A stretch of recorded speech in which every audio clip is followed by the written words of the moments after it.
ये ancient history का last topic है, दक्षिण भारत थे और लेसन नंबर है 12। संगम काल, जिसमें संगम काल 100 ईस्वी से 250 ईस्वी के मध्य दक्षिण भारत में पांड्य राजाओं के संरक्षण में कवियों के 3 विशाल सम्मेलन बुलाए गए। इन सम्मेलन को ही तमिल भाषा में संगम कहते हैं। इन्हीं कवियों के द्वारा सभा में कई तमिल साहित्य की रचना की गई। इन्हीं तमिल साहित्य को संगम साहित्य भी कहा जाता है। इन्हीं तमिल साहित्य को संगम साहित्य भी कहा जाता है। इतिहास में 3 संगमों का वर्णन मिलता है। प्रथम संगम यह दक्षिणी मदुरई में आयोजित हुआ था। इसकी अध्यक्षता अगस्त्य ऋषि ने की। इसकी अध्यक्षता किसने की थी? अगस्त्य ऋषि ने की। इस सम्मेलन में 89 राजाओं ने भाग लिया। वर्तमान में दक्षिणी मदुरई जलमग्न हो गया, जिस कारण इस संगम में लिखे गए साहित्य की कोई जानकारी नहीं है। द्वितीय संगम यह कपाटपुरम अलय में आयोजित हुआ था। प्रारंभ में इसकी अध्यक्षता अगस्त्य ऋषि ने की, किंतु बाद में तोल्कापियर ने की। इस सम्मेलन में तोल्कापियर ने तोल्कापियम नामक तमिल साहित्य की रचना की। इस संगम में 59 राजाओं ने हिस्सा लिया। इस संगम में कितने राजाओं ने हिस्सा लिया था? 59 राजाओं ने हिस्सा लिया। तृतीय संगम, इसकी अध्यक्षता नक्कियर ने किया। इसमें 49 राजाओं ने हिस्सा लिया। इस संगम में लिखे गए साहित्य का कोई भी स्पष्ट साक्ष्य नहीं मिला है। यह उत्तरी मदुरई में आयोजित हुआ था। तीनों ही सम्मेलन तमिलनाडु में किए गए। अगस्त्य ऋषि काशी बनारस के रहने वाले थे, जो तमिलनाडु में बस गए। अगस्त्य ऋषि को तमिल साहित्य का जनक माना जाता है। किसको तमिल साहित्य का जनक माना जाता है? अगस्त्य ऋषि को। पांड्य राजाओं के द्वारा इन संगमों को शाही संरक्षण प्रदान किया गया। संगम काल के राज्य, कृष्णा नदी के दक्षिण में अर्थात भारत के सुदूर दक्षिण में 3 राज्यों का उदय हुआ।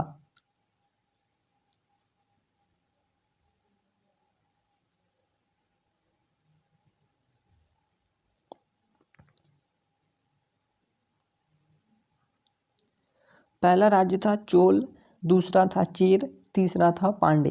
पहला था चोल, दूसरा था चेर, तीसरा था पांडे। चोल वंश संगम काल के वंशों में सबसे प्राचीन चोल था। संगम काल के वंशों में सबसे प्राचीन चोल था। इसका अर्थ होता है नया देश। इसके बारे में प्रथम जानकारी पाणिनि की रचना अष्टाध्यायी से मिलती है। चोल साम्राज्य तमिलनाडु के पूर्वी भाग में था।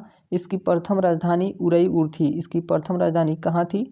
उरईयूर थी। इसकी मुख्य राजधानी तंजौर तमिलनाडु में स्थित था। इस वंश की दूसरी राजधानी कांचीपुरम तमिलनाडु में बनाई गई थी। इस वंश की दूसरी राजधानी कांचीपुरम तमिलनाडु में बनाई गई।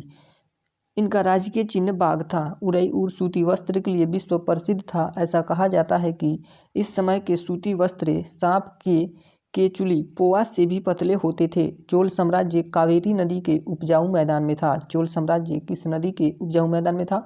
कावेरी नदी के उपजाऊ मैदान में था, जिस कारण कहा जाता है कि जितने क्षेत्र पर एक हाथी सोता था, उतने ही क्षेत्र पर उतना अनाज उगाया जा सकता है, जिससे 1 वर्ष तक 7 लोगों का पेट भरा जा सकता है। चोल वंश का पहला शासक विजयालय था। चोल वंश का पहला शासक कौन था? विजयालय था। इस वंश का सबसे प्रतापी शासक करिकाल था। इसने श्रीलंका को जीत लिया और वहां से 12,000 द्वार लाया और कावेरी नदी पर 160 मीटर लंबा बांध बनवाया। यह भारत का पहला बांध था। इसे ग्रैंड बांध कहते हैं। इसे क्या कहते हैं? ग्रैंड बांध कहते हैं। करिकाल ने पुहार नामक बंदरगाह बनवाया, जिसे कावेरी पट्टनम कहते हैं। एलोरा तथा पेरुनरकिल्ली इस वंश के अन्य शासक थे। चोल वंश 5वीं सदी आते आते अत्यंत कमजोर हो गया और सामंती जीवन जीने लगा। 8वीं सदी में पुनः चोलों का उदय हुआ। अब है चेर वंश। चेर का अर्थ होता है पर्वतीय देश। चेर का अर्थ होता है पर्वतीय देश। ऐतरेय ब्राह्मण ग्रंथ में इसे चेरापद कहा गया है। अशोक के द्वितीय शिलालेख में इसे केरलपुत्र कहा गया है। अशोक के द्वितीय शिलालेख में चेर को क्या कहा गया है? केरलपुत्र कहा गया है। इनका क्षेत्र केरल मालाबार में था। केरल का पुराना नाम क्या था? मालाबार। चेर वंश का प्रथम शासक उदयन जरेल था। चेर वंश का प्रथम शासक कौन था? उदयनचेरल था। यह केरल का प्राचीन नाम था। इनकी राजधानी वंजी या करूर थी। इनका राजकीय चिन्ह धनुष था। इनका राजकीय चिन्ह धनुष था। उदयनचेरल ने महाभारत के सैनिकों के लिए भोज करवाया था। अगला शासक सेनगुटवन था। इसे लाल चेर भी कहते हैं। लाल चेर किसे कहते हैं? सेनगुटवन को लाल चेर कहते हैं। इस वंश का सबसे प्रतापी शासक सेनगुटवन था। सेनगुटवन ने पत्नी पूजा या कनगी पूजा प्रारंभ किया। इस पूजा में उसने श्रीलंका तथा पड़ोस के राजाओं को भी आमंत्रित किया। इस वंश का अगला शासक आदि गमान था, जिसने गन्ना की खेती प्रारंभ की। किसने गन्ना की खेती प्रारंभ की? आदि गमान ने। चेरवंश का अंतिम शासक कुड्डे कैयल जेरल था, जिसे हाथी की आंख वाला कहा जाता था। इसी शासक के समय पेरुन जेरल पीरपोरई विद्वानों का संरक्षक था। इस वंश का प्रमुख बंदरगाह मुजरिस रोमन व्यापार केंद्र था। इस वंश का सबसे प्रमुख बंदरगाह कौन था? मुजरिस था, जो रोमन व्यापार का केंद्र था। दूसरी सदी के अंत में 190 ईस्वी चेरवंश समाप्त हो गया। अब है पांडवंश। इसका अर्थ होता है प्राचीन देश। इसकी राजभाषा तमिल थी। पांड्य की राजभाषा तमिल थी। यह मातृ शतात्मक था तथा मोतियों के लिए प्रसिद्ध था। पांड्य राजाओं ने तीनों संगम का आयोजन करवाया था। पांड्य राजाओं ने ही तीनों संगमों का आयोजन करवाया था। पांडवंश की प्रथम जानकारी मेगास्थनीज की पुस्तक इंडिका से मिलती है। पांडवंश का क्षेत्र तमिलनाडु के दक्षिणी भाग में था। इनकी राजधानी मदुरई थी। इनका राजकीय चिन्ह मछली या कार्प था। इनका राजकीय चिन्ह, पांडवंश की राजकीय चिन्ह क्या था? मछली या कार्प। पांडवंश का प्रथम शासक के नोडियोन था। इसने समुद्र पूजा प्रारंभ की। इसने क्या प्रारंभ की? समुद्र पूजा। इस वंश का सबसे प्रतापी शासक नेडुजेलियन था। इसने 290 ईस्वी में हुए तलैया लंगानम के युद्ध में चेर, चोल तथा 5 अन्य राजाओं को एक साथ पराजित कर दिया। इस वंश का अंतिम शासक नल्ली वकोडन मरावर्मन राजसिम्हा तृतीय था। 5वीं सदी आते आते पांडवंश अस्तित्व विहीन हो गया। पांडवंश के राजाओं का रोम के राजा से अच्छा संबंध था। इन्होंने अपने दूत रोम के राजा अगस्टसा के दरबार में भेजा था। पांड्यवंश की राजधानी मदुरई को त्योहारों का शहर कहते हैं। पांड्य वंश की राजधानी मदुरई को त्योहारों का शहर कहते हैं। यहाँ का मीनाक्षी मंदिर विश्व प्रसिद्ध है। अशोक के शिलालेख महाभारत एवं रामायण में इस वंश की जानकारी मिलती है। अशोक के शिलालेख महाभारत एवं रामायण में पांडवंश की जानकारी मिलती है।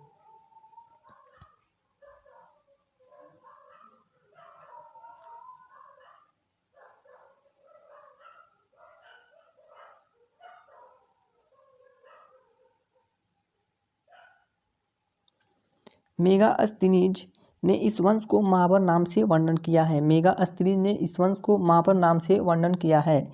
श्री वल्लभा अपने शासनकाल में कई सिंचाई परियोजनाएं शुरू करवाई थी तथा इसके निर्माण में ईंट और ग्रेनाइट प्रयोग किया गया था।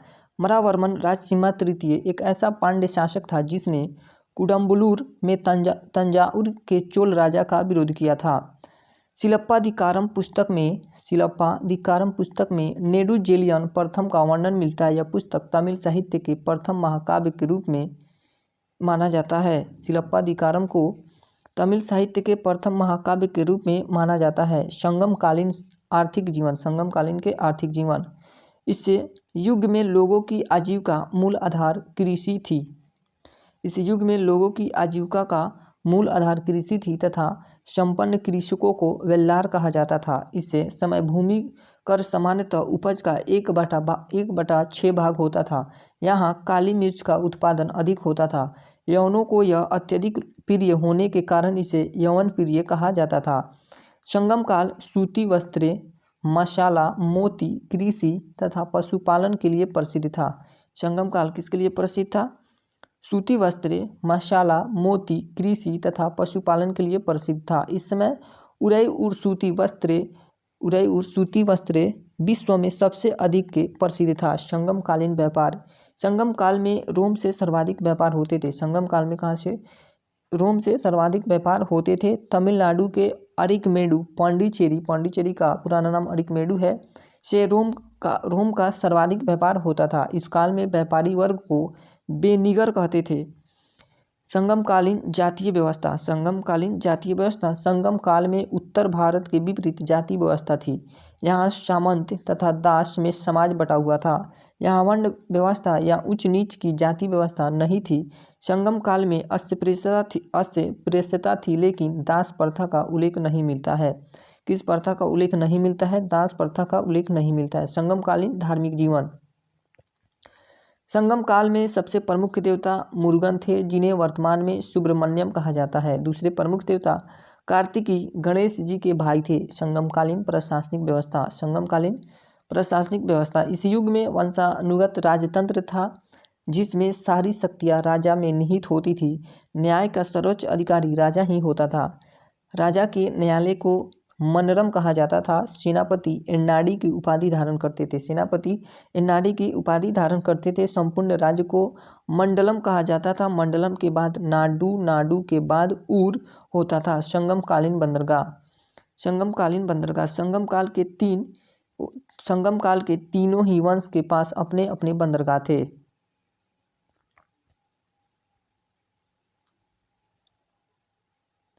चेर बंदरगाह, बंदरचेर। चेर बंदरगाह, चेर वंश का बंदरगाह का नाम क्या था? बंदरचेर। चोल वंश के बंदरगाह का नाम क्या था? पुहार और उरई। पांड्य वंश के बंदरगाह का नाम सालियूर एवं कोरकाय। संगम कालीन साहित्य। संगम साहित्य तमिल भाषा में लिखे गए। संगम साहित्य किस भाषा में लिखे गए? तमिल भाषा में लिखे गए।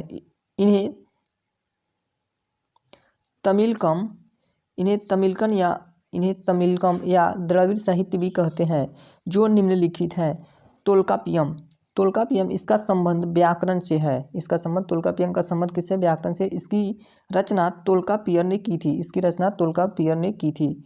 तिरुकुराल। तिरुकुराल या कुराल, इसे तमिल साहित्य का बाइबल या एंजिल कहते हैं। जीवक चिंतामणि। जीवक, इसका संबंध जैन धर्म से है। इसकी रचना तिरुतक्केदेवर ने की थी। सिलप्पादिकारम, इसका संबंध जैन धर्म से है। सिलप्पादिकारम का संबंध किस धर्म से है? जैन धर्म से है। इसमें नूपुर पायल की कहानी है। इसे तमिल काव्य का इलियड कहा जाता है। तमिल काव्य का इलियड किसे कहा जाता है? सिलप्पादिकारम को। इसकी रचना इलांगो आदिगल ने की थी। राजा कोअलन अपनी पत्नी कनगी को छोड़कर माधवी नामक नर्तकी के प्रेम में फंस जाता है और अपने धन को लुटाने के बाद उसे पश्चाताप होता है और अपनी पत्नी के पास जब लौटता है तो उसकी पत्नी कनगी ने उसे अपना एक पायल दिया, जिसे बेचकर वे मदुरई में व्यापार प्रारंभ किया। किंतु कोअलन पर मदुरई की रानी की पायल चुराने का आरोप लगा दिया गया और उसे फांसी दे दी गई। कोअलन की पत्नी कनगी ने श्राप दिया, जिससे मदुरई शहर नष्ट हो गया। अब है मणिमेखले। इसका संबंध भी बौद्ध धर्म से है। मणिमेखले का संबंध किस धर्म से है? बौद्ध धर्म से। इसमें कोअलन तथा माधवी से उत्पन्न संतान मणिमेखलम की चर्चा है, जिसने अंततः बौद्ध धर्म अपना लिया था। इसकी रचना शीतले सतलान द्वारा किया गया था। इसे तमिल काव्य की ओडिसी कहा जाता है। मणिमेखले को तमिल काव्य का ओडिसी भी कहा जाता है। तमिल काव्य का ओडिसी। वाकाटक वंश। सातवाहन वंश के अंत के बाद उनके क्षेत्र पर वाकाटक वंश का आगमन हुआ।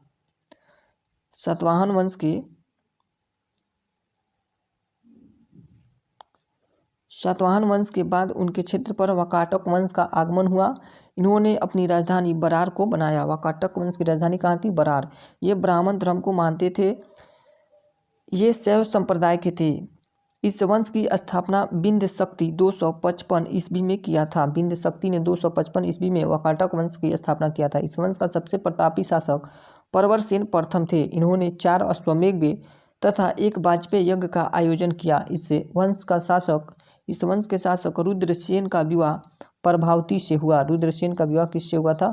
प्रभावती से हुआ। प्रभावती चंद्रगुप्त द्वितीय तथा देवी की पुत्री थी। इस विवाह के कारण गुप्त तथा वाकाटक के बीच मैत्रीपूर्ण संबंध स्थापित हुआ। समुद्रगुप्त के प्रयाग प्रशस्ति अभिलेख से वाकाटक वंश की जानकारी नहीं मिलती है, क्योंकि इस अभिलेख में केवल जीते गए क्षेत्र की चर्चा है। वाकाटक वंश का अंतिम शासक पृथ्वीसेन द्वितीय था। वाकाटक वंश का अंतिम शासक कौन था? पृथ्वीसेन द्वितीय था। वाकाटक की शक्ति धीरे धीरे कमजोर हो गई और इनके स्थान पर चालुक्य वंश का उदय हो गया। चालुक्य वंश 550 ईस्वी से 757 ईस्वी तक। सतपुड़ा पर्वत के दक्षिण में चालुक्य वंश का उदय हुआ। सतपुड़ा पर्वत के दक्षिण में चालुक्य वंश का उदय हुआ। इनकी 3 शाखाएं थी। पहला वातापी या बादामी का चालुक्य, दूसरा कल्याणी का चालुक्य, तीसरा बेंगी का चालुक्य। चालुक्य वातापी या बादामी का चालुक्य। वातापी का वर्तमान नाम बादामी है। वातापी का वर्तमान नाम क्या है? बादामी है। यह तीनों चालुक्य में सबसे पश्चिम में स्थित था। इसी ने चालुक्य की नींव रखी थी। इस वंश के संस्थापक जयसिंह थे। जयसिंह थे, जिसके बारे में जानकारी कैरा ताम्रपत्र अभिलेख से प्राप्त होता है। इसने सामंत के रूप में शासन किया क्योंकि यह स्वतंत्र शासक नहीं थे। इन्होंने वातापी कर्नाटक को अपनी राजधानी बनाया। पुलकेशिन द्वितीय ने इस वंश का सबसे प्रतापी और महान शासक था। पुलकेशिन द्वितीय इस वंश का सबसे प्रतापी और महान शासक था, जिसके बारे में जानकारी ऐहोल अभिलेख से मिलती है। इसने नर्मदा नदी को पार करके कन्नौज के शासक हर्षवर्धन को पराजित कर दिया।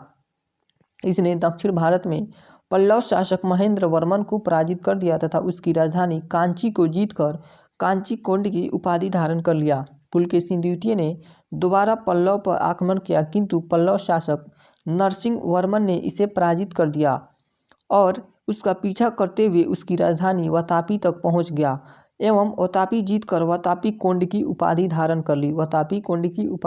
कर ली और पुलकेशिन द्वितीय की हत्या कर दी। इसके अतिरिक्त इन्होंने वातापी में स्थित मल्लिका अर्जुन मंदिर के दीवार पर अपना एक अभिलेख खुदवाया। पुलकेशिन द्वितीय के दरबार में 641 ईस्वी में चीनी यात्री ह्वेनसांग आया था। पुलकेशिन द्वितीय के दरबार में 641 ईस्वी में चीनी यात्री ह्वेनसांग आया था। पुलकेशिन द्वितीय ने ईरान के राजा खुसरो द्वितीय के दरबार में अपना एक दूत मंडल भेजा था। पुलकेशिन द्वितीय के राजकीय कवि रवि कीर्ति थे। पुलकेशिन द्वितीय के राजकीय कवि कौन थे? रवि कीर्ति थे। पुलकेशिन द्वितीय के बाद अगला शासक विक्रमादित्य बना। इन्होंने पल्लव की राजधानी कांची पर अधिकार करके अपने पिता के पराजय का बदला लिया, किंतु अपने शासन के अंतिम समय में पल्लव शासक परमेश्वर वर्मन से पराजय हो गया।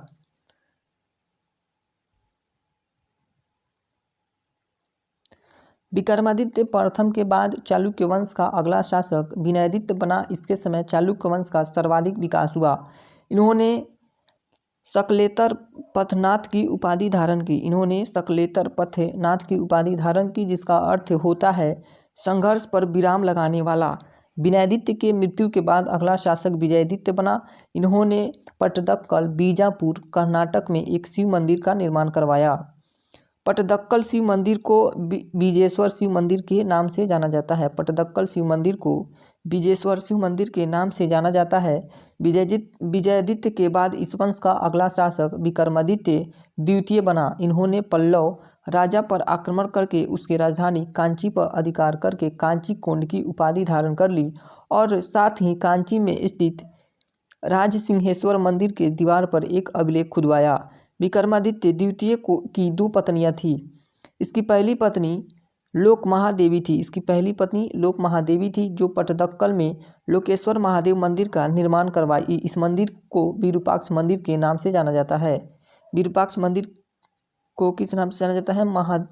लोकेश्वर महादेव मंदिर को विरूपाक्ष मंदिर के नाम से जाना जाता है। दूसरी पत्नी त्रिलोकी महादेवी थी। इन्होंने पट्टदक्कल में त्रिलोकेश्वर महादेव मंदिर का निर्माण करवाया। इस वंश का अंतिम शासक कीर्तिवर्मन द्वितीय था। कीर्तिवर्मन द्वितीय की हत्या दंती दुर्ग ने कर दी और इसके स्थान पर राष्ट्रकूट वंश की स्थापना कर दी तथा चालुक्य को अपना सामंत बना लिया। कल्याणी का चालुक्य जो सामंत का जीवन जी रहे थे, राष्ट्रकूट की कमजोर स्थिति का फायदा उठा लिया और राष्ट्रकूट के अंतिम शासक कर्क द्वितीय की हत्या तैलप द्वितीय नामक चालुक्य ने कर दी। इस वंश को पश्चिमी चालुक्य भी कहा जाता है। कल्याणी के चालुक्य का संस्थापक तैलप द्वितीय था। इसकी राजधानी मानखेड़ थी। इस वंश का अगला शासक सोमेश्वर था, जिसने अपनी राजधानी मानखेड़ से कल्याणी स्थानांतरित किया, जिस कारण इस वंश का नाम कल्याणी का चालुक्य हो गया। सोमेश्वर प्रथम ने अपने जीवन काल में केवल चोलों पर विजय हासिल नहीं कर पाया और चोल शासक राजेंद्र चोल से हारकर सोमेश्वर प्रथम ने करुवती के पास तुंगभद्रा नदी में डूबकर आत्महत्या कर ली। इस वंश का अगला शासक विक्रमादित्य सिक्स था। विक्रमादित्य सिक्स बना। यह एक कुशल योद्धा था। विक्रमादित्य सिक्स ने चोल के प्रभाव को रोक दिया। यह साहित्य प्रेमी था। यह क्या था? साहित्य प्रेमी। इसके राजकीय कवि बिलहन थे। इसके राजकीय कवि कौन थे? बिलहन थे। इन्होंने विक्रमांक देव चरित्र नामक पुस्तक लिखी। इसके दरबार में मिताक्षर के लेखक विज्ञानेश्वर रहते थे। मिताक्षरा का संबंध हिंदू कानून से था। इस वंश का राज सिंह वराह या सुगर था। इस वंश का अंतिम शासक सोमेश्वर चतुर्थ थे। इस वंश के अंतिम शासक कौन थे? सोमेश्वर चतुर्थ थे। बेंगी का चालुक्य। यह चालुक्य की सबसे कमजोर शाखा थी जो आंध्र प्रदेश के बेंगी में थी। इस वंश के संस्थापक विष्णुवर्धन थे। इस वंश के संस्थापक कौन थे? विष्णुवर्धन थे। इस वंश की राजधानी बेंगी आंध्र प्रदेश थी। इस वंश में कोई भी प्रतापी शासक नहीं हुआ।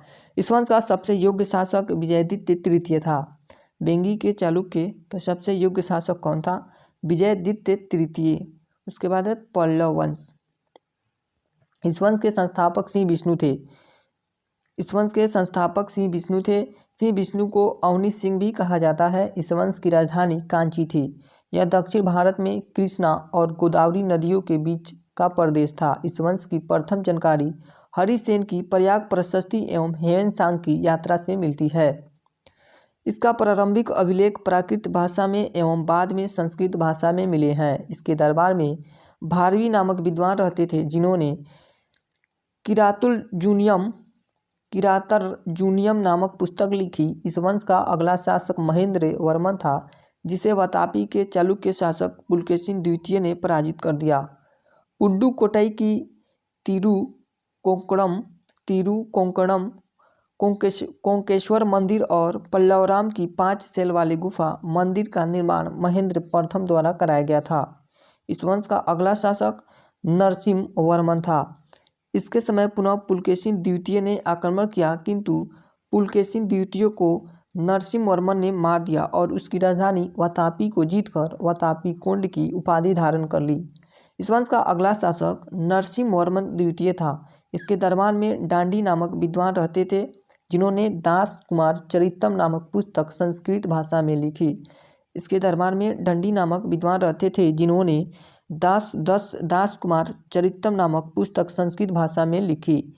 इस वंश का अंतिम शासक अपराजित था जिसे चोल शासक आदित्य प्रथम ने पराजित कर दिया और पल्लव के स्थान पर चोल वंश की स्थापना कर दी। 8वीं सदी के इससे पल्लव वंश में शैव धर्म अधिक प्रचलित था। महेंद्र वर्मन संगीत प्रेमी था। महेंद्र वर्मन क्या था? संगीत प्रेमी था। इसने कदाचार को संगीत की शिक्षा दी थी। नरसिम्ह वर्मन प्रथम ने महाबलीपुरम में 21वें मंदिर बनवाया जिसे रथ मंदिर कहते हैं। 21वें मंदिर को क्या कहते हैं? रथ मंदिर कहते हैं। नरसिम्ह वर्मन प्रथम के दरबार में ह्वेनसांग आया था। नरसिम्ह वर्मन द्वितीय ने कांची में कैलाश मंदिर, सप्तपैगोड़ा के शोर मंदिर और महाबलीपुरम का मंदिर बनवाया।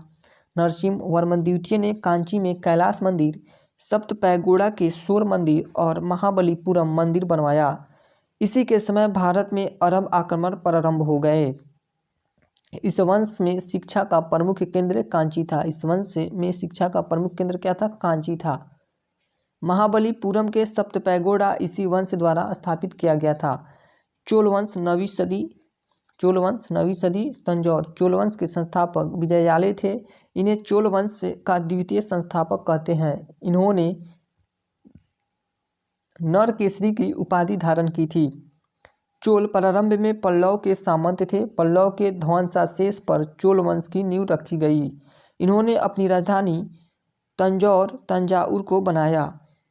19वीं सदी में उभरा यह चोल वंश संगमकालीन चोल वंश की ही शाखा थी। इस वंश का अगला शासक आदित्य प्रथम बना। इसने पल्लव शासक अपराजित को पराजित कर दिया जिससे कि पल्लव का अंत हो गया। इन्होंने कोदंडराम की उपाधि धारण किया था। चोल का अगला शासक परांतक प्रथम बना। इसने मदुरै जीतकर मदुरै कोंड की उपाधि धारण कर ली। इसकी राजधानी उत्तर मेरूर अभिलेख से मिलती है। इसकी जानकारी उत्तर मेरूर अभिलेख से मिलती है। परांतक प्रथम पहला ऐसा चोल शासक था जिसने भूमि सर्वेक्षण करवाया था। परांतक प्रथम पहला ऐसा चोल शासक था जिसने भूमि सर्वेक्षण करवाया था। परांतक प्रथम को राष्ट्रकूट शासक कृष्ण तृतीय ने तक्कोलम के युद्ध में पराजित कर दिया। चोलवंश का अगला शासक राजा राज बना। इनका मूल नाम अरिमोली वर्मन था। राजा राज का मूल नाम क्या था? अरिमोली वर्मन था। इसने श्रीलंका के उत्तरी भाग को जीतकर चोल वंश में मिला लिया और मावोरी चोल की उपाधि धारण कर ली, किंतु इन्होंने श्रीलंका को चोल साम्राज्य में शामिल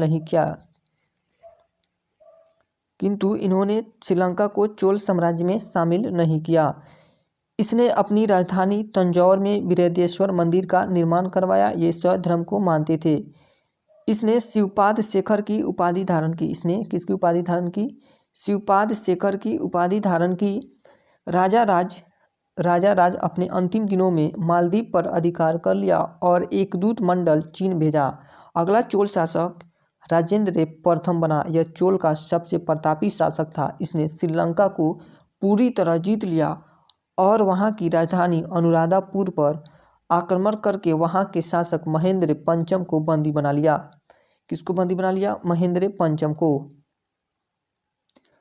राजेंद्र प्रथम ने बंगाल के शासक महिपाल को पराजित कर दिया और गंगईकोंड की उपाधि धारण कर ली और वहां से गंगा जल को लाया। इस शहर में उसने एक तालाब बनवाया और उसमें गंगा जल मिला दिया और इस तालाब का नाम चोल गंगम रखा।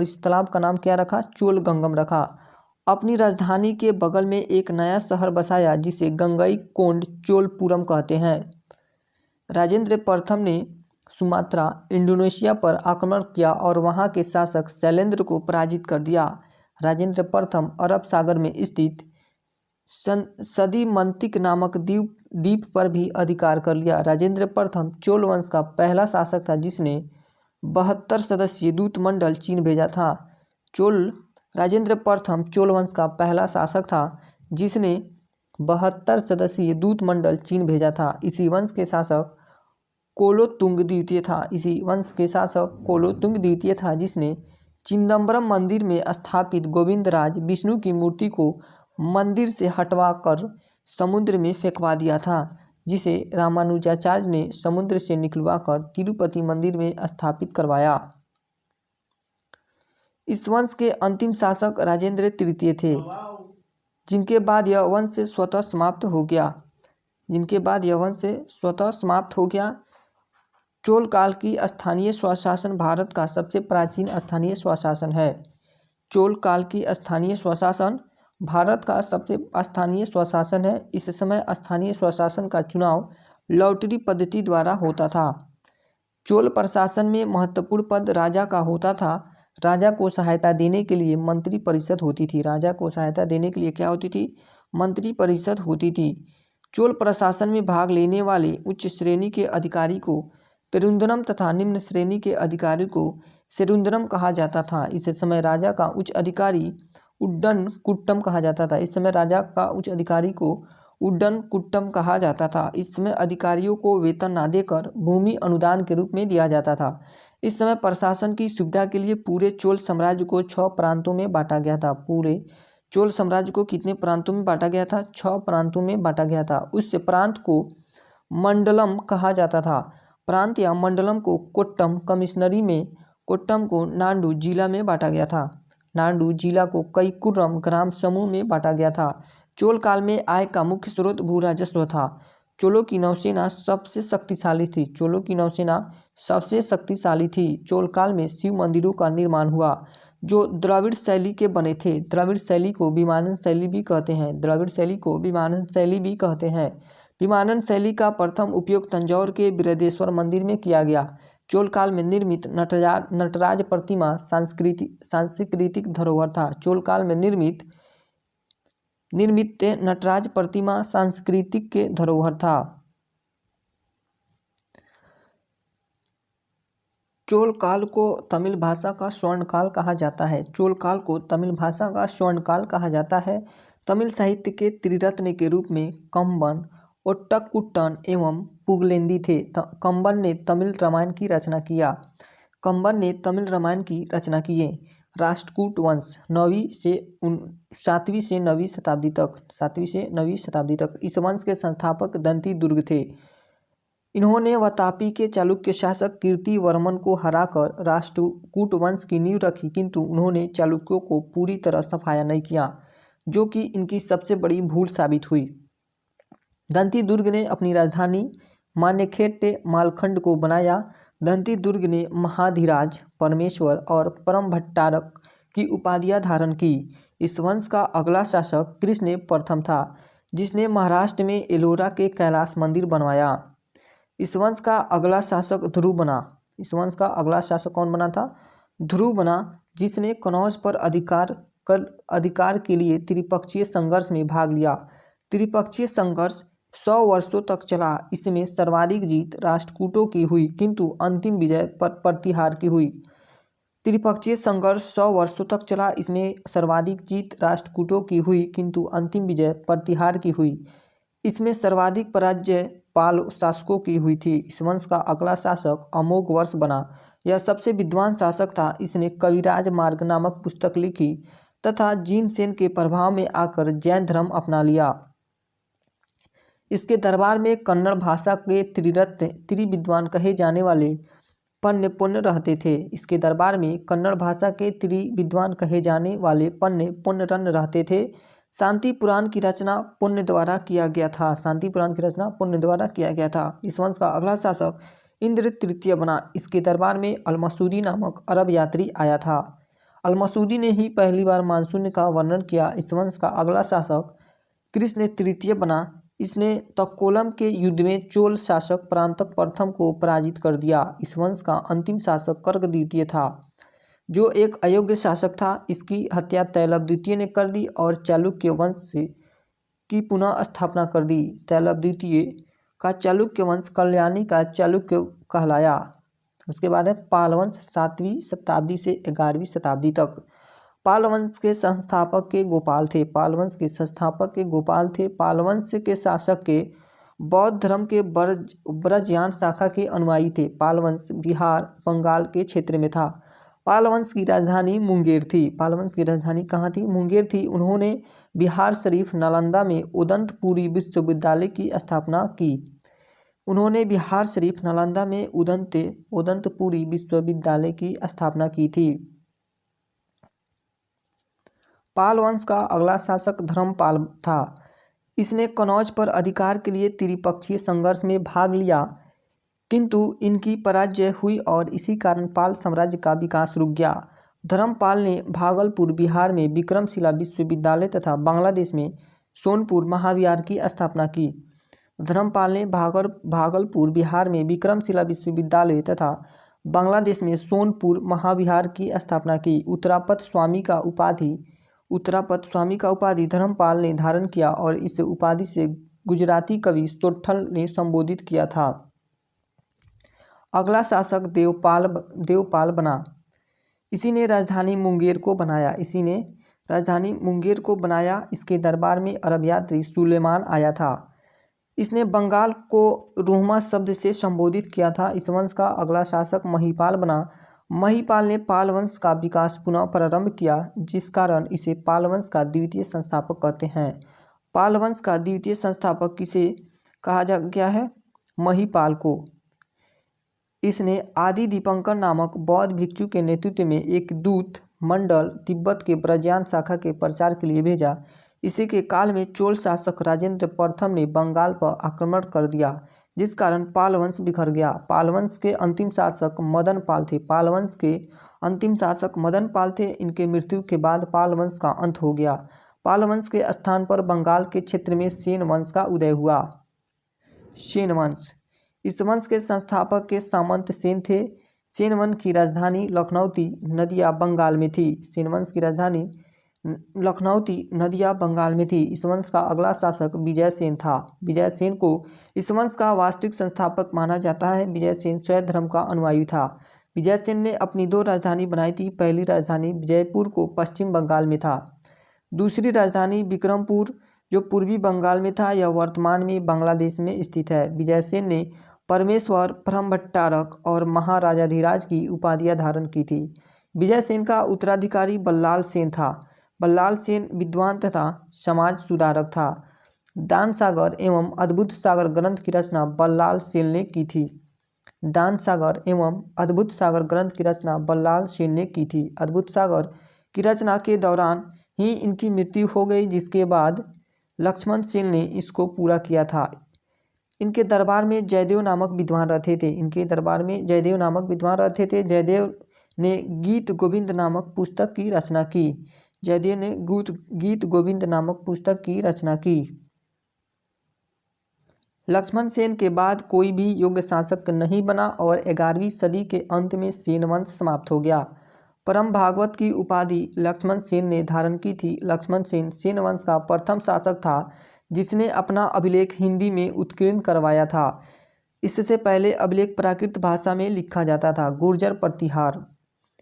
गुर्जर प्रतिहार वंश की उत्पत्ति गुजरात व दक्षिण पश्चिम राजस्थान में हुई थी। इस वंश के संस्थापक नागभट्ट प्रथम थे। नागभट्ट प्रथम ने मालवा के क्षेत्र पर अपना अधिकार कर लिया था। प्रतिहारों के अभिलेख में इन्हें श्रीराम के छोटे भाई लक्ष्मण का वंशज बताया गया है। पुलकेशिन द्वितीय के ऐहोल अभिलेख में सर्वप्रथम गुर्जर जाति का उल्लेख मिलता है। पुलकेशिन द्वितीय के ऐहोल अभिलेख में सर्वप्रथम गुर्जर जाति का उल्लेख मिलता है। इस वंश का दूसरा सबसे प्रभावशाली शासक वत्सराज था और इसी ने कन्नौज के लिए त्रिस्तरीय संघर्ष में भाग लिया और कन्नौज को अपने क्षेत्र में मिला लिया। इस वंश का सर्वश्रेष्ठ शासक मिहिर भोज बना, जिसने कन्नौज को अपनी पूर्ण राजधानी बना दी। मिहिर भोज के उपलब्धियों की चर्चा उसके ग्वालियर प्रशस्ति अभिलेख में की गई है। मिहिर भोज ने गुर्जरों की शक्ति पराकाष्ठा पर पहुंचा दी थी। मिहिर भोज के पश्चात उसका पुत्र महेंद्रपाल शासक बना। इन्होंने राष्ट्रकूट शासक इंद्र तृतीय को पराजित किया। महेंद्रपाल के दरबार में प्रसिद्ध विद्वान राजशेखर रहते थे, जिन्होंने कर्पूरी मंजरी, काव्य मीमांसा, बाल रामायण आदि ग्रंथों की रचना किया। स्कंद पुराण में इस वंश को गुर्जर कहा गया है। इस वंश का अंतिम शासक यशपाल था। यशपाल के बाद यह वंश स्वतः समाप्त हो गया। अब है चंदेल वंश या जजाक भुक्ति वंश। यह वंश मध्य प्रदेश के क्षेत्र में था। इसे जजाक भुक्ति वंश भी कहा जाता है। इस वंश के संस्थापक नन्नुक थे। चंदेल शासक ने मंदिर निर्माण के क्षेत्र में बेसर शैली, द्रविड़ शैली प्लस नागर शैली को जन्म दिया। बेसर शैली को मिश्रित शैली भी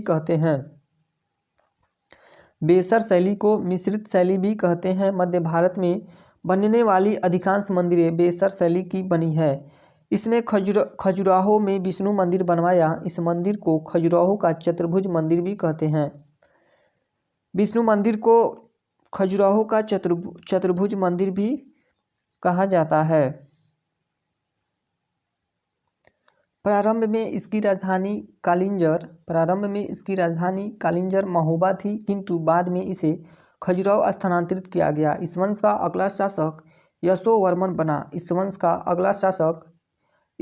अगला शासक धंग था। यह शिव को मानता था। इसने खजुराहो में एक विशाल शिव मंदिर का निर्माण करवाया। इसे कंदरिया महादेव के नाम से भी जाना जाता है। इस मंदिर के प्रांगण में नंदी बैल की मूर्ति है, जो कि सबसे बड़ी नंदी बैल की प्रतिमा है। इस मंदिर के प्रांगण में नंदी बैल की मूर्ति है, जो कि सबसे बड़ी नंदी बैल की प्रतिमा है। राजा धंग ने जिन्नानाथ, विश्वनाथ और वैद्यनाथ मंदिर का निर्माण करवाया था। धंग ने प्रयाग में गंगा यमुना के संगम पर जल समाधि ले ली। इस वंश का सबसे प्रतापी शासक विद्याधर था, जिसने गुजरात के शासक राज्यपाल की हत्या कर दी, क्योंकि इसने महमूद गजनवी का सामना नहीं किया बल्कि डर से भाग गया। विद्याधर अकेला ऐसा भारतीय शासक था जिसने महमूद गजनवी की महत्वाकांक्षाओं को सफलतापूर्वक विरोध किया। इस वंश का अंतिम शासक परमर्दी देव था, जिसे पृथ्वीराज चौहान तृतीय ने पराजित कर दिया और उसके क्षेत्र को मिला लिया। अल्लारुदल दोनों भाई परमर्दी देव के सेनापति था। अल्लारुदल दोनों भाई परमर्दी देव के सेनापति थे, जो पृथ्वीराज चौहान के साथ युद्ध करते समय उनकी मृत्यु हो गई। परमर्दी देव ने कुतुबुद्दीन ऐबक की अधीनता स्वीकार कर ली, जिसके कारण उसके मंत्री अजय देव ने उनकी हत्या कर दी थी। अतः कुतुबुद्दीन ऐबक ने पृथ्वीराज चौहान को हराकर दिल्ली सल्तनत में मिला लिया। कुछ छोटे राजवंश। मैत्रक वंश, इसके संस्थापक भट्टारक थे। मैत्रक वंश के संस्थापक कौन थे? भट्टारक थे। यह वंश गुजरात के सौराष्ट्र में था। इसकी राजधानी वल्लभी थी, जो जैन धर्म का प्रमुख केंद्र थी। ये गुप्तों के सामंत थे। कलचुरी वंश या चेदी वंश, यह मध्य प्रदेश के त्रिपुरी के क्षेत्र में था। यह मध्य प्रदेश के त्रिपुरी के क्षेत्र में था। इस वंश के संस्थापक कोक्कल प्रथम थे। इस वंश के संस्थापक कौन थे? कोक्कल प्रथम थे। इन्होंने अपनी राजधानी त्रिपुरी को बनाया। इस वंश का सबसे प्रतापी शासक गंगेय देव था। इन्होंने विक्रमादित्य की उपाधि धारण किया। इन्होंने क्या उपाधि? विक्रमादित्य की उपाधि धारण किया। गौड़ वंश, यह बंगाल के क्षेत्र में था। यह बंगाल के क्षेत्र में था। इस वंश का सबसे प्रतापी शासक शशांक था। इसने राजवर्धन की हत्या कर दी थी तथा महाबोधि वृक्ष को कटवाकर इसके जड़ों में आग लगा दिया। इसकी हत्या हर्षवर्धन ने कर दी, जिसके बाद यह वंश स्वतः धीरे धीरे समाप्त हो गया। पूर्वी गंग वंश, यह उड़ीसा तथा आंध्र प्रदेश में था। यह उड़ीसा तथा आंध्र प्रदेश में था। इस वंश के संस्थापक आनंद वर्मन ने पुरी में जगन्नाथ मंदिर बनवाया। इस वंश के शासक नरसिंह प्रथम ने कोणार्क में सूर्य मंदिर बनवाया, जिसे ब्लैक पैगोडा भी कहते हैं। सूर्य मंदिर को ब्लैक पैगोडा भी कहते हैं। इस वंश के शासक नरसिंह देव ने भुवनेश्वर में लिंगराज मंदिर बनवाया। अब है काकतीय वंश, जो तेलंगाना में था। यह तेलंगाना के क्षेत्र में एक छोटा सा वंश था। इसके संस्थापक के बीटा प्रथम थे। इसके संस्थापक कौन थे? बीटा प्रथम। इस वंश का अगला शासक के रुद्र प्रथम बना। इसने अपनी राजधानी वारंगल को बनाया। इस वंश का अगला शासक प्रताप रुद्र देव था, जिसके शासन काल में मलिक काफूर ने आक्रमण किया। इसने बिना लड़े अधीनता स्वीकार कर ली और अपनी सोने की प्रतिमा को जंजीर लगाकर तथा कोहिनूर हीरा अलाउद्दीन खिलजी के दरबार में भेंट किया। इसके बाद यह वंश स्वतः समाप्त हो गया। इस वंश पर अलाउद्दीन खिलजी का अधिकार हो गया। यादव वंश, यह महाराष्ट्र के देवगिरी के क्षेत्र में था। इसके संस्थापक भिल्लभ पंचम थे। इसकी राजधानी देवगिरी थी। इस वंश का सबसे प्रतापी शासक सिंहन था। इस वंश के शासक रामचंद्र देव को मलिक काफूर ने पराजित कर दिया, किंतु इसकी वीरता को देखकर अलाउद्दीन खिलजी ने इसे देवगिरी का जागीरदार बना दिया। होयसल वंश, ये यादव के सामंत थे। इन्होंने अपनी राजधानी द्वार समुद्र आधुनिक के हलेबीड को बनाया। इस वंश के संस्थापक विष्णु वर्मन थे। इन्होंने बेल्लूर में चेन्ना केशव मंदिर बनवाया। इस वंश का अंतिम शासक बीरबल्लाल तृतीय था, जिसे मलिक काफूर ने पराजित कर दिया और यह वंश समाप्त हो गया। कश्मीर का इतिहास। कश्मीर के इतिहास के बारे में जानकारी संस्कृत के कलहन की पुस्तक राजतरंगिणी से मिलती है।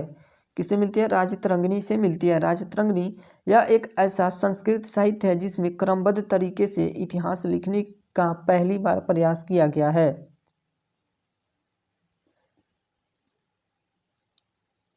यह ग्रंथ ऐतिहासिक रूप में इसलिए महत्वपूर्ण है क्योंकि कलहन ने पक्षपात रहित होकर राजा के गुण और दोषों का वर्णन किया है। इसमें 3 वंशों की जानकारी मिलती है। इसमें कितने वंशों की जानकारी मिलती है? 3 वंशों की जानकारी मिलती है। पहला था कारकेट वंश, दूसरा उत्पल वंश, तीसरा लोहार वंश। पहला कारकेट वंश जो 598 ईस्वी से 855 ईस्वी तक शासन किया था। इस वंश के संस्थापक के दुर्लभ वर्धन थे। इस वंश के संस्थापक कौन थे?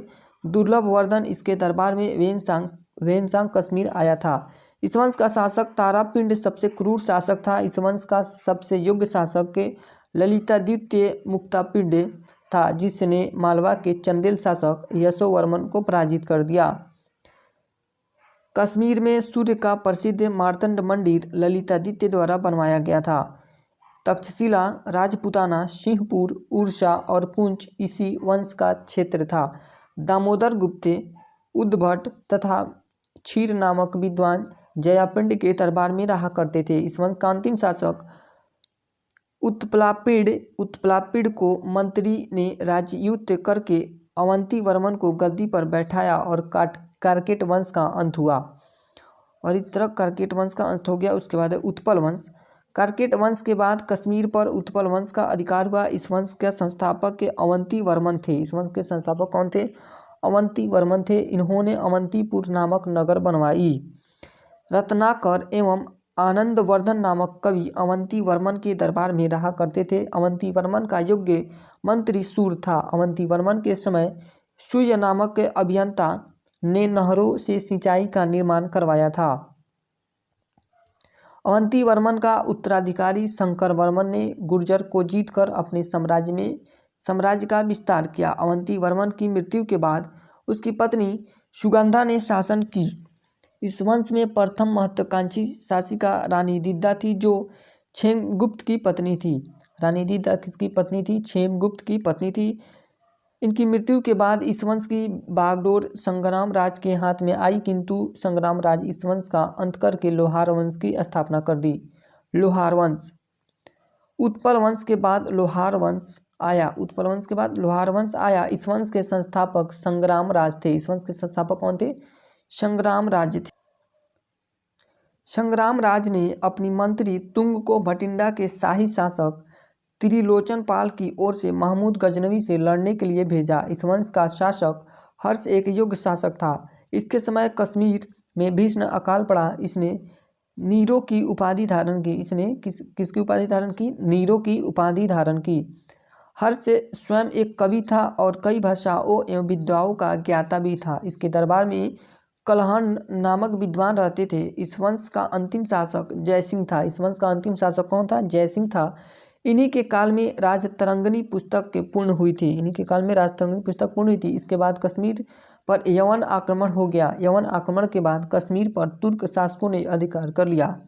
सबसे योग्य तुर्क शासक जैनुल आबेदीन थे। सबसे योग्य तुर्क शासक कौन थे? जैनुल आबेदीन थे।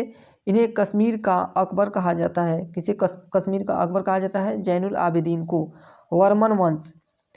कामरूप असम में स्थित था। असम का प्राचीन नाम कामरूप था। असम का प्राचीन नाम कामरूप था। इस वंश का संस्थापक पुष्य वर्मन था। यह समुद्रगुप्त के समकालीन था।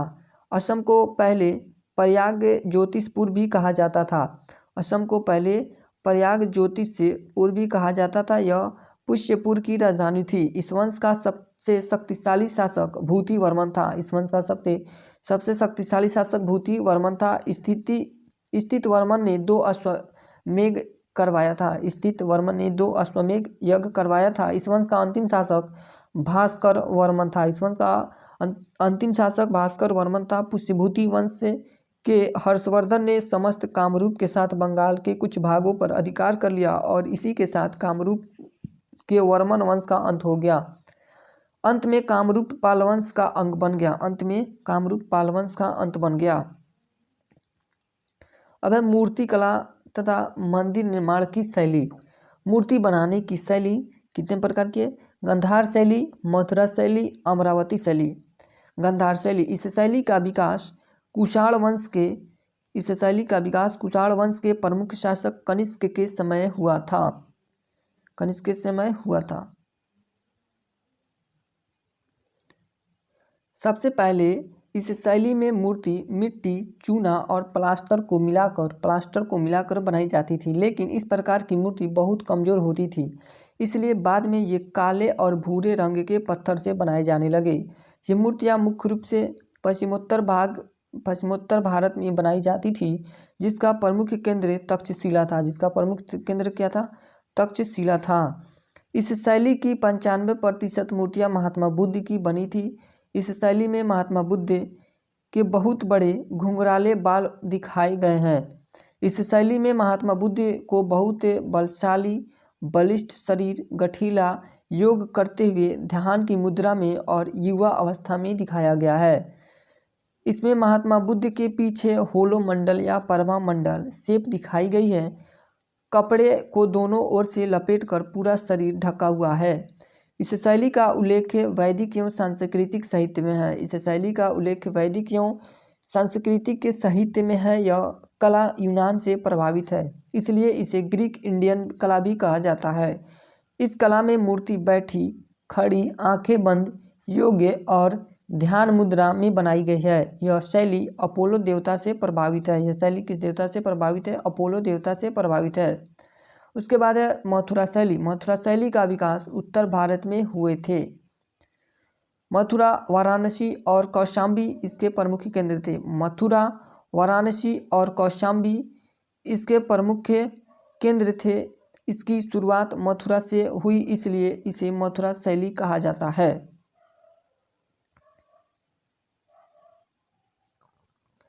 इस शैली में चौड़ा सीना, बाल विहीन और नग्न मूर्तियां भी बनाई गई थी। ज़्यादातर मूर्तियों में बायां हाथ अस्थानत है और दाहिने हाथ को अभय मुद्रा आशीर्वाद में उठाए हुए हैं और कपड़े बाएं कंधे पर पड़े हुए हैं। कपड़े बाएं कंधे पर पड़े हुए हैं। इसे शैली में 3 धर्म की मूर्तियां मिलती है। इस शैली में कितने धर्म की मूर्तियां मिलती है? 3 धर्म की, बौद्ध, जैन एवं हिंदू धर्म। यह शैली पूर्णतः भारतीय शैली थी। इसमें लाल रंग के पत्थर का प्रयोग हुआ है। तीसरा है अमरावती शैली। इस शैली का विस्तार मुख्यतः दक्षिण भारत में हुई थी। इस शैली का विस्तार मुख्यतः दक्षिण भारत में हुई थी। इस शैली में पूजा और योग को दिखलाकर कहानियों को बताया गया है। इसमें कई मूर्तियां एक साथ बनाई गई थी। इस शैली की मूर्तियां मुख्यतः सफ़ेद संगमरमर की बनाई जाती थी। इस कला की मूर्तियां जातक कथाओं की हैं और इसे चित्रण के माध्यम से बनाया गया है। ये दक्षिण भारत के आंध्र प्रदेश के अमरावती नामक स्थान पर विकास हुआ, इसलिए इसे अमरावती शैली कहा जाता था। अब है शैली, उसके बाद जगह, रंग, वंश, धर्म, अवस्था, संकेत। गांधार शैली का जगह कहाँ था? पश्चिम भारत। और रंग इसमें काला पत्थर। वंश किस वंश के समय? कुषाण वंश के समय। और यह बौद्ध धर्म के लिए प्रसिद्ध है। बौद्ध धर्म। अवस्था, योग में संकेत, चिंता। मथुरा उत्तर भारत में प्रसिद्ध था। रंग लाल। वंश कुषाण। धर्म बौद्ध प्लस जैन प्लस हिंदू। अवस्था आशीर्वाद। संकेत प्रसन्नता। अमरावती दक्षिण भारत। रंग सफ़ेद। वंश सातवाहन। धर्म बौद्ध। अवस्था ग्रुप। संकेत कहानी। स्थापत्य कला। भारत में स्थापत्य कला में मंदिरों के निर्माण की शैली बहुत महत्वपूर्ण भूमिका निभाती है। भारत में प्रमुख रूप से मंदिरों के निर्माण की जो शैली है वह मौर्य काल से प्रारंभ हुई थी और गुप्त काल में अपने चरम सीमा पर थी। मंदिरों का वर्तमान स्वरूप गुप्त काल की है। मंदिरों का वर्तमान स्वरूप किस काल का है? गुप्त काल का है। मंदिर निर्माण की शैली नागर शैली, विमानन शैली और बेसर शैली। विमानन शैली को द्रविड़ शैली भी कहा जाता है। नागर शैली की मंदिर उत्तर भारत में देखने को मिलते हैं। नागर शैली की मंदिर उत्तर भारत में देखने को मिलते हैं। यह उत्तर भारत में हिमालय से लेकर विंध्याचल पर्वत तक मिलते हैं। नागर शैली की मंदिर का गुंबद होता है वह नीचे चौड़ा होता है और जैसे जैसे ऊपर जाता है पतला होते जाता है। यह गुंबद रेखीय होता है जिसे शिखर कहा जाता है। जिसे क्या कहा जाता है? शिखर कहा जाता है। शिखर के ऊपर एक रिंग बना दिया जाता है जिसे आमलक कहा जाता है और आमलक के ऊपर एक कलश रख दिया जाता है और कलश के बगल में एक ध्वज रखा जाता है। इसके शिखर ऊंचे नहीं होते हैं। शिखर के नीचे भगवान की मूर्ति बनाई जाती है। जहाँ भगवान की मूर्ति रखी जाती है उसे गर्भगृह कहते हैं। पूरे मंदिर का सबसे प्रमुख जगह गर्भगृह ही होता है। गर्भगृह में ज़्यादा भीड़ ना हो इसलिए उसमें कई मंडप बने होते हैं ताकि वहाँ लोग प्रतीक्षा कर सके। गर्भगृह के दरवाजे पर गंगा और यमुना की मूर्ति लगी होती थी। इससे शैली की मंदिरों में 2 प्रकार की सीढ़ी होती थी।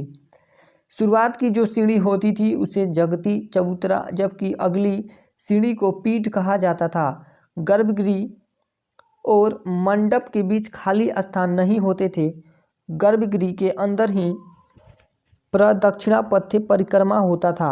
नागर शैली की मंदिर कभी भी अकेली नहीं होती थी। इसे 5 मंदिरों के ग्रुप में बनाया जाता था। इसलिए इसे पंचायन शैली भी कहा जाता है। किसे? नागर शैली को पंचायन शैली भी कहा जाता है। इस मंदिर के चारों ओर चार दीवारी नहीं रहती थी। यहाँ किसी भी प्रकार का तालाब नहीं होता था, क्योंकि उत्तर भारत में नदियों की कोई कमी नहीं है और मंदिर में कोई भव्य द्वार नहीं होता था। इस शैली की कई विशेषता थी जो उड़ीसा में है। इसे उड़िया शैली भी कहते हैं। इसकी एक शाखा मध्य प्रदेश में है जो कंदरिया महादेव खजुराहो का मंदिर है, जो कंदरिया महादेव खजुराहो का मंदिर है। एक शाखा गुजरात में भी है जिसे सोलंकी शैली कहते हैं। एक शाखा गुजरात में भी है जिसे सोलंकी शैली भी कहते हैं। विमानन शैली या द्रविड़ शैली। द्रविड़ शैली का विकास चोल और पल्लव काल में हुए थे। द्रविड़ शैली का विकास चोल और पल्लव काल में हुए थे। ये मंदिर हमें दक्षिण भारत में देखने को मिलती है। दक्षिण भारत में पानी की कमी होती थी, इसलिए इस शैली में निर्मित मंदिर के आसपास तालाब होते थे। यह शैली कृष्णा नदी से लेकर पूरे दक्षिण भारत में है। इस शैली में भव्य मुख्य द्वार होते थे जिसे हम लोग गोपुरम या गोपुरा कहते थे। मुख्य द्वार के कारण ही वहाँ चार दीवारी बनी होती थी। यह मंदिर भी पंचायन शैली में ही था। यह मंदिर भी पंचायन शैली में ही था। मंदिर बीच में रहती थी। इस शैली की मंदिर सीढ़ी नुमा होती थी। इसे शैली की मंदिर सीढ़ी नुमा होती थी और सीढ़ी नुमा को ही विमानन शैली कहा जाता था। इसी कारण इस शैली को विमानन शैली भी कहा जाता था। विमानन शैली में मंडप और गर्भगृह सटा नहीं रहता है, उसमें अंतराल होता है, क्योंकि यहीं परिक्रमा किया जाता है। गर्भगृह के बाहर दरवाजे पर यक्ष और यक्षिणी की मूर्ति लगी रहती है। बेसर शैली। यह शैली नागर और द्रविड़ शैली का रूप है। यह शैली नागर और द्रविड़ शैली का मिश्रित रूप है। यह शैली विंध्य से लेकर कृष्णा नदी तक मिलता है। इसमें खुले प्रदक्षिणापथ होता है और मंडप पे बहुत सुसज्जित होता है। कुछ प्रमुख शैली के उदाहरण: नागर शैली मीनाक्षी मंदिर मदुरै में स्थित है। विजयनगर शैली विट्ठल स्वामी मंदिर विजयनगर में स्थित है। लोटस महल हम्पी में स्थित है। लोटस महल कहाँ है? हम्पी में। होयसल शैली सोमनाथपुर में केशव मंदिर विष्णु को समर्पित है। पाल शैली चित्रकला कुछ प्रमुख मंदिर और उसकी शैली। प्रमुख मंदिर है भीतरगांव शैली है कानपुर। दशावतार मंदिर शैली है झांसी। लक्ष्मण मंदिर सिंहपुर। कंदरिया महादेव मंदिर खजुराहो मध्य प्रदेश। लिंगराज मंदिर भुवनेश्वर उड़ीसा। जगन्नाथ मंदिर पुरी उड़ीसा। सूर्य मंदिर कोणार्क उड़ीसा। द्रविड़ शैली के प्रमुख मंदिर बृहदेश्वर मंदिर तंजावुर में स्थित है। शिव मंदिर गंगईकोंड चोलपुरम में स्थित है। महाबलीपुरम रथ मंदिर महाबलीपुरम में स्थित है। महाबलीपुरम शैली स्थित है। बेसर शैली प्रमुख मंदिर डोडा वेसप्पा शैली क्या है? दम्बल। बदामी के मंदिर। राजपूत काल 800 ईस्वी से 1200 ईस्वी तक या पूर्व मध्यकाल। राजपूत काल को ही पूर्व मध्यकाल भी कहा जाता है। राजपूत वंश के उदय के बारे में चंद बरदाई की पुस्तक पृथ्वीराज रासो से जानकारी मिलती है। इस पुस्तक के अनुसार माउंट आबू पर हुए एक अग्निकुंड हवन कुंड से 4 वंशों का उदय हुआ जो निम्नलिखित है। पहला है प्रतिहार, दूसरा है परमार, तीसरा है चालुक्य, चौथा है चौहान। प्रतिहार वंश पीछे पड़ चुके हैं लोग। परमार वंश अब है परमार वंश। यह वंश मध्य प्रदेश मालवा के क्षेत्र में था। यह वंश कहाँ था? मध्य प्रदेश मालवा क्षेत्र में था। इस वंश के शासक उपेंद्र थे। इस वंश का सबसे योग्य शासक राजा भोज था। इन्होंने अपनी राजधानी धारा नगरी को बनाई जो संस्कृत का प्रमुख केंद्र था। इस काल में धारा नगरी में एक विशाल सरस्वती मंदिर की स्थापना की गई। इस काल में ज्योतिष का विकास सर्वाधिक हुआ। अंततः इस क्षेत्र पर दिल्ली सल्तनत का अधिकार हो गया। गुजरात का चालुक्य सोलंकी। यह वंश गुजरात के क्षेत्र में था। इसके संस्थापक मूलराज थे। इस वंश का शासक भीम प्रथम के सामंत विमल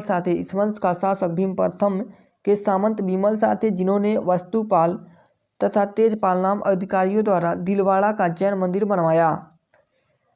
महमूद गजनवी ने भीम प्रथम के काल में ही सोमनाथ मंदिर को लूटा था। महमूद गजनवी ने भीम प्रथम के काल में ही सोमनाथ मंदिर को लूटा था।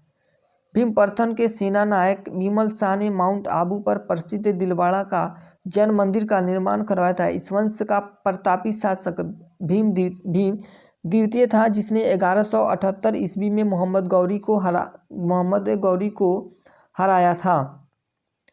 यह मोहम्मद गौरी की भारत में प्रथम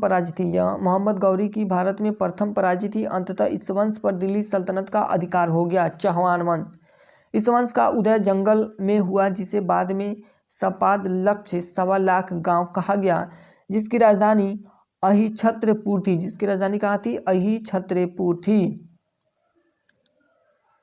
इस वंश के संस्थापक के वासुदेव सिंह राज थे। इस वंश के सबसे योग्य शासक के अरुणो राज थे, जिनके दरबार में संस्कृत के विद्वान विग्रह राज्य चतुर्थ बीसल देव रहते थे, जिन्होंने हरिकेली नामक संस्कृत नाट्य लिखा था। वाक्यपति राज प्रथम ने सर्वप्रथम चौहानों के महाराज की उपाधि धारण की। इस वंश के अगले शासक पृथ्वीराज तृतीय या पृथ्वीराज चौहान थे। पृथ्वीराज चौहान को राम पिथौरा भी कहा जाता है।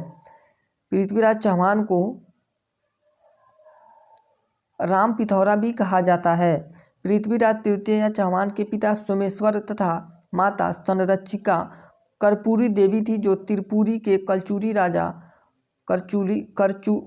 राजा अचल राज की पुत्री थी। पृथ्वीराज तृतीय के दरबार में जयनायक, चंदबरदाई, विश्वरूप, बागीश्वर, जनार्दन, विद्यापीठगौंड, आधारशिला तथा पृथ्वी भट्ट आदि विद्वान रहते थे। पृथ्वी भट्ट की जगह पे हो जाएगा